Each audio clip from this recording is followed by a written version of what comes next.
These past 24 hours have been some of the most disturbing scenes that I've ever seen on social media.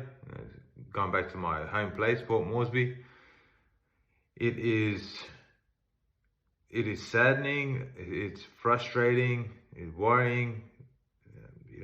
You fear for your family members who live in there, your friends, simply because people are choosing, they're deciding to break shit that people have taken their whole lives to build for many years, many decades, generations, and simply because we're making excuses about desperate times, people are hungry, it's the government's fault. Yeah, sure, the government needs to get their act together. They need to put their money where their mouth is and deliver on a lot of the promises that they haven't. They need to get their act together. That is true.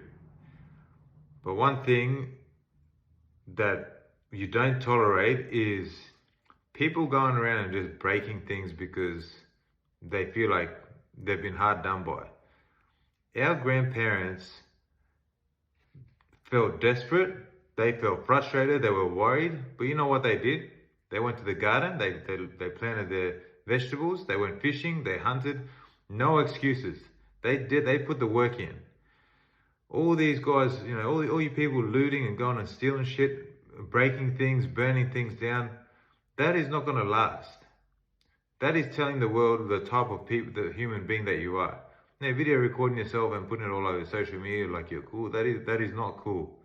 You're just giving evidence out there to the type of criminal behavior that you're taking up and showing the world the type of people that you are, and showing the rest of Papua New Guinea the type of people that you are. Looting is not good. You got to cut that and calm down now. It's going to last a few days. You're going to feel good. You go steal the free beer, the food, fridge, television, washing machine, whatever it is. You're going to feel good for a few days, and then what? What's going to happen after that? Your mum, your sister, brother, cousin, uncle, auntie, whoever, you've just destroyed their jobs, their opportunity to create a good life for themselves. How are they going to support themselves and their families? More importantly, how are the kids growing up going to support themselves? They are looking at the actions that you are portraying right now, that you are taking. And you know what's going to happen when you get old? They're going to behave exactly like that and put you in unsafe scenario situations. Calm this whole looting business down. Go back, clean up the place, and go back home. And if you feel like it's too hard in the city, go back to your village, plant some vegetables, go fishing, go hunting, whatever it is. Make use of yourself. Don't go breaking things and stealing, because what's the good in that? There is no good. And don't blame desperation and frustration. Don't blame the government because of this. They need to get their act together, but you need to get your act together too. Go and sweep the shop front for 3 months straight before you ask for a job. Guarantee you do that, you'll get a job. Go and help someone build something. Go and volunteer somewhere to do something productive and useful. Going and breaking things is not the answer. I promise you that. And it's disturbing. How do you stop that? I don't know. I just know as a person, as a brother, as a husband, as a father, a son, these are just not the right actions to take. It's simply criminal behavior. And I didn't realize that Papua New Guinea had this many criminals running the streets. And I know a lot of those looters, you're just following the crowd because you're seeing some free stuff. There is some good human beings there displaying some horrible behavior.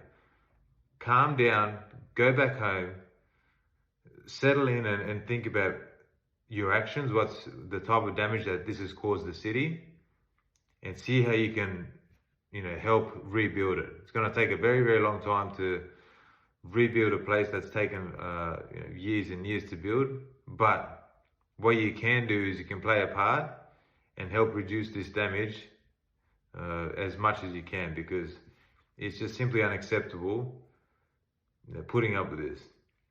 In life, you're gonna get what you tolerate, and if you keep tolerating this kind of behavior from each other, you're gonna keep getting it for many, many years.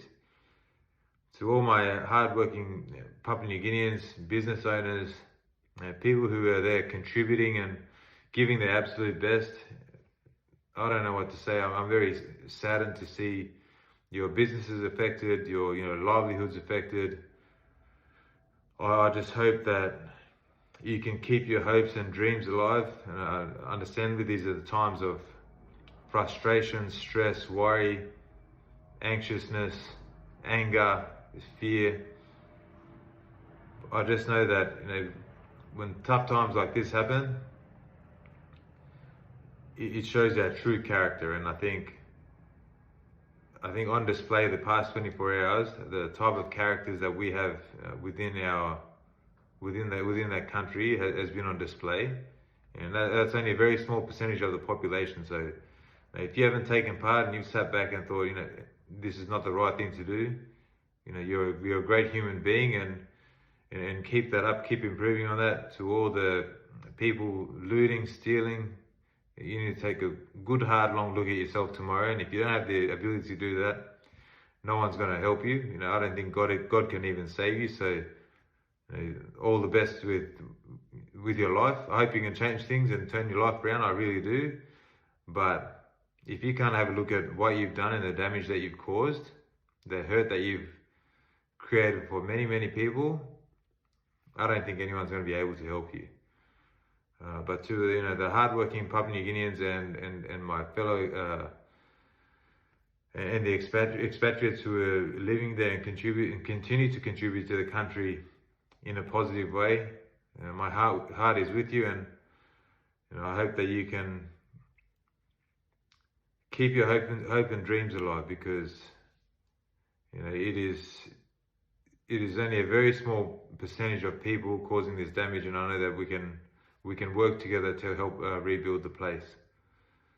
I hope that the looters settle down, calm down now. It's time to go home, go and rest, and you stop encouraging this behavior with each other. You got to cut that out. Don't blame desperate times. Everyone keeps blaming desperate times. Think about what our grandparents did. Think about how they lived. And I think if you do that, a lot of your daily stresses and worries will go away.